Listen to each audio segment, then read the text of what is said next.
like I said, from the very beginning when I got out of high school, all I was doing was trying to continue to support my habit and not have to get a job that took me out of being able to live my lifestyle.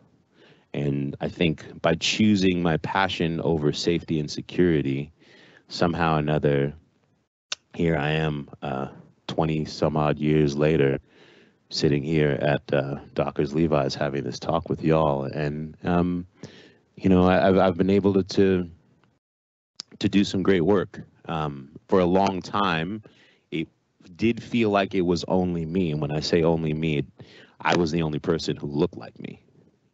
I did many, many X Games where you would see me and not any other competitor or anyone in the crowd look like me, especially in the winter. There have been 4 black athletes at X Games in the winter over the course of 29 years. The culture for the most part was perceived as being this thing that's what white people do. When it's truly not the case. It's just these fake constructs that make you think that it's just for certain types of people, not just limited to race.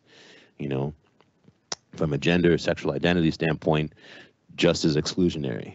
And so I didn't realize that what I was doing was essentially doing work or opening up opportunities for others until one day I was walking way uptown in Harlem in about 2002, 2003. At this point, my career had really started to blow up.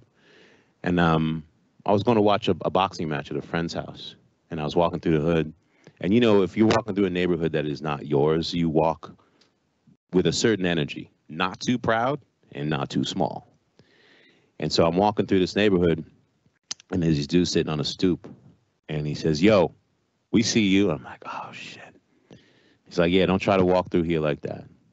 And he's like, calls me over. I'm like, "All right, let me call over and kick it with these dudes." And he said, "Don't walk through here like we don't know who you are." And he pointed it to these 2 kids that were, one was riding a skateboard, one was riding a BMX bike. He said, "You see them kids right there? They wouldn't be doing that if it wasn't for you.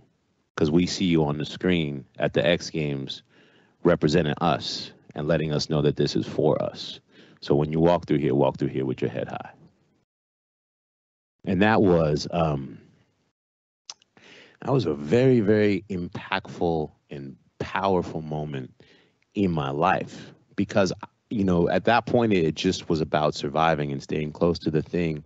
I had no idea that it was translating or that it would have the ability to translate. And that's when I started to realize that there was a responsibility there and there was opportunity with the platform. So had the opportunity to co-found Stoke Mentoring and started to look at my career far more from a perspective of how to open doors and how to wave the rest of us in and the next generations in.